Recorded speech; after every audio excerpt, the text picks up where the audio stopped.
In today's video, we're going to talk about what I consider to be the two most important climbing techniques, namely heel and toe hooks. But first, let me make my case for why they are so essential. There's quite a few techniques out there, tweaking, figure 4, dyno, and so on. However, none of them really stand out quite like these two. If you've followed me for a few years, you might recognize some of these boulders.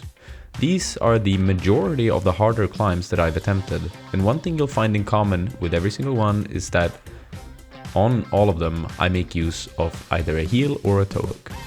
Now there's obviously a bias here, since I cherry-picked these boulders because I thought they looked fun, but even so, the majority of the world's 9A boulder problems, i.e. the hardest ones that are out there, utilize crucial heel or toe hooks. Granted, the majority of the movements are done without heel or toes, but it's extremely common that one is used on boulder problems and sport routes. In fact, Will Bosey even found one whilst working on Burden of Dreams, and had to weigh the pros and cons whether or not he would use it for descent. What I'm trying to say here is that these techniques are the ones that you simply have to know to become a great climber. There we have the reasons why you should learn them, and next we'll break it down into two parts. 1. Fundamentally on how they're used, and 2. My habits for when I use them with practical examples. Now, speaking of habits, a recent one of mine is my morning glass of AG1. That's right, this video is sponsored by AG1, that nutritional drink you've heard so much about. And here's a tune to help you understand why you should try it. Alright. Okay. Popping pills every day ain't the way, nah. Take a scoop for your poop every day, Ingest it, digest it, help your body stay awake, and your routine's so clean. What you did before was a mistake. Mornings used to suck, waking up would get stuck. Nowadays with AG1, feeling fun, ready to run. 75 ingredients with vitamins, minerals to help you get up walls, supports immunity, and so on. That's right. In all seriousness, literally everyone I've talked to who's tried AG1 has said great things about it, and I fully get why. It's a great way to start your day. I've gotten a bunch of travel packs as well that I've been using now that I'm in the UK, doing some filming for collaborations, and yeah, I just think it's a great way to have my nutritional needs ensured. That being said, if you want to try AG1 for yourself, there's a link in the description down below, and you can head over to athleticgreens.com/Emil Abrahamsson to get started on your first purchase, where you'll get a 1-year free supply of their vitamin D3 plus K2, as well as 5 travel packs. Again, massive thanks to AG1 for sponsoring this video. Starting off with the heel hook, I like to think of this as an anchor point on the wall. If it's placed well, you can let a huge amount of force go into the leg, effectively meaning you require less finger strength. The issue with them is often to have them not pop off out of nowhere.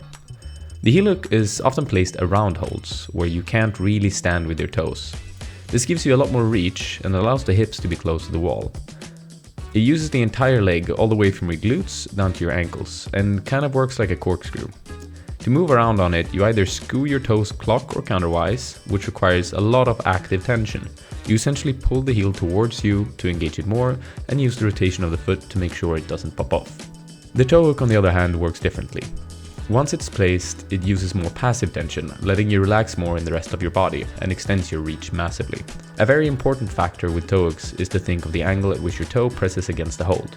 It should often be completely parallel with the hold, and you also want to keep the leg as straight as possible with the toe hook and let the majority of the work come from the strength in your ankles. There's ways to train both of these in the gym, but I won't dive into what they are here, since I think the best way for most people to practice these without spending too much time is to make sure you include them in your warm-up. With climbing techniques, it often doesn't have to be more complicated than if you practice them regularly in a controlled environment, and you'll certainly improve just on that. That being said, it's time to have a look at some examples of these techniques, as well as some practical tips I use to make them work.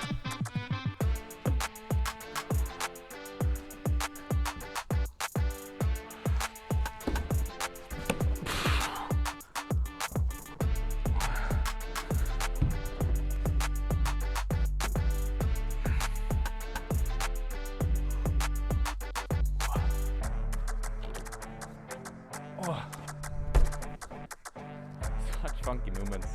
Okay, let's break down each one of them now.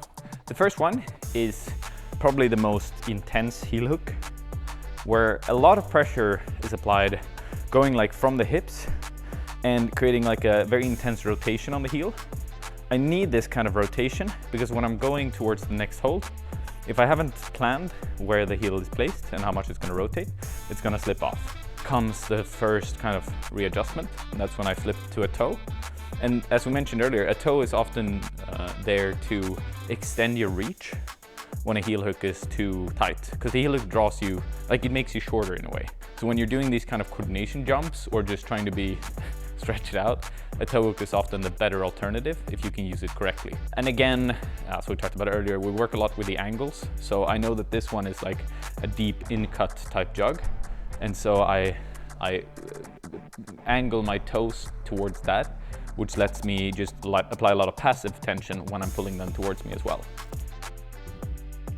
When I have the double toe, I can't reach the next hold from a toe hook, and so I have to flip to an extended heel hook, which is like a heel hook that doesn't feel good.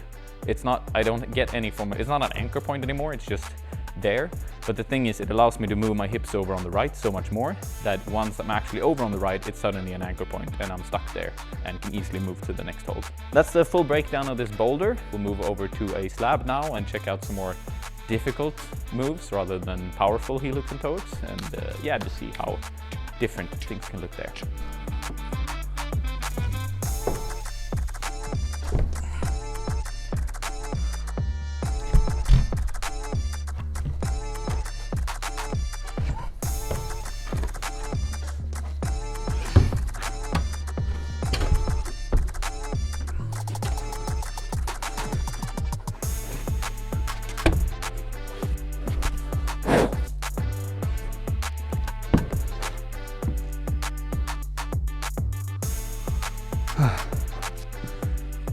Okay, so even from the first move as mentioned is this toe hook, and the tricky part about it is that it's so good and big that you have to decide at which height you want to use it, because depending on how you want to move up towards on the boulder, it can vary quite a lot. On this specific position you want to have it quite high up to be able to kind of catch this left hand crimp, because it's a bit of a desperate move. You go aggressively to it, and so you really need to plan out your foot placements a lot.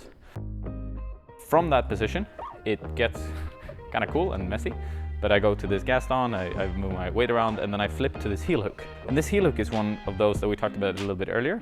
It's really quite unusable at that angle when you're so far out on the left, because it's basically just there and it keeps you on the wall, but it's not really, you can't utilize it into its full glory.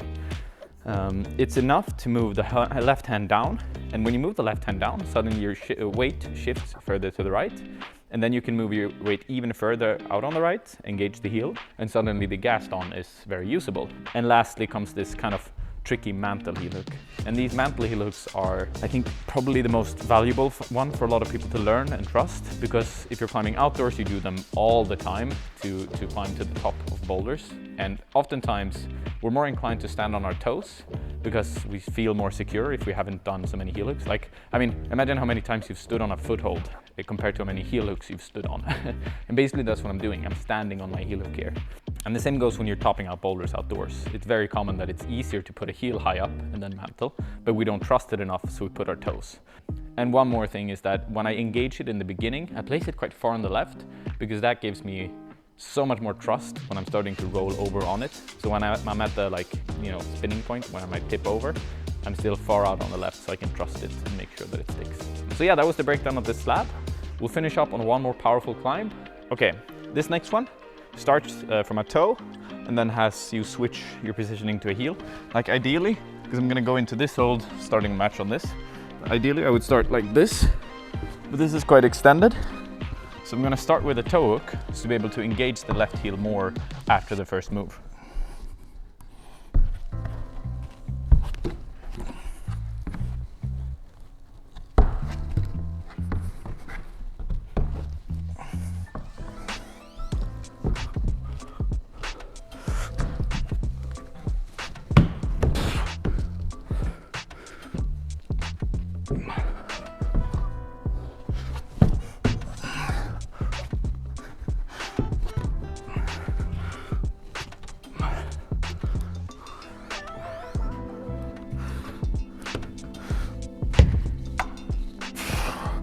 Lots of examples there.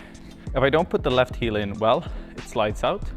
And it did slide out a little bit throughout the climb, but I'm focusing a lot on like really engaging it further in. And I do that by kind of rotating the toe so that it's cammed against the wall, and that's what allows me to move between the holds. If this was just a heel hook that was far out, it would be quite hard to use, but since it's so close to the wall, I can really sit on it and move between the holds. What you'll notice is that when I move, my knee goes kind of in towards the wall, out towards the wall, like a little wave, depending on in which part of the position I am. So I'm like going back and forth to be able to engage it. Then of course comes the ninja kick to the toe hook.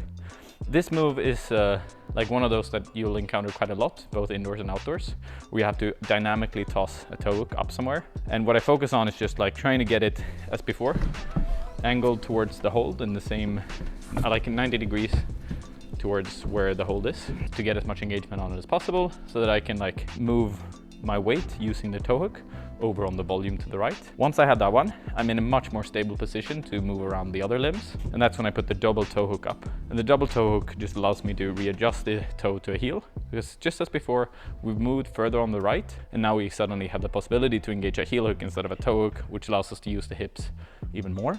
From the better part, it's just one move up to the top hold.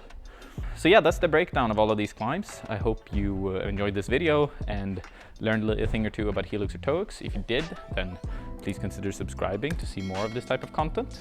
And other than that, I'll see you guys in the next video. Peace out, my homies.